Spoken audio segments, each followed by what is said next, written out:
Una vegada en el poble de Marieta, la mare de Marieta li va dir a Marieta: «Pots anar a comprar la carn per al sopar?» I Marieta li va dir: «Clar, ara vaig». Se'n va anar i quan va arribar a la tenda estava tancada, però tornant cap a casa van anar al cementeri. I en el cementeri una persona que al l'endemà tenien que enterrar va agarrar el fetge de la persona i va anar cap a casa. Quan estava en casa li va donar a la mare i a l'hora de sopar el pare va dir: que bo! I la xiqueta va dir: sí, és nova. Se'n van anar a dormir i per la nit Marieta no podia dormir.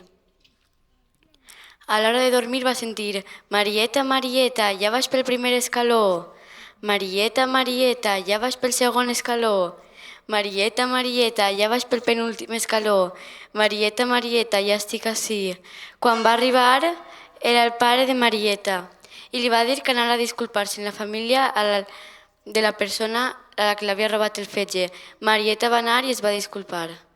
I conte contat i així n'ha acabat.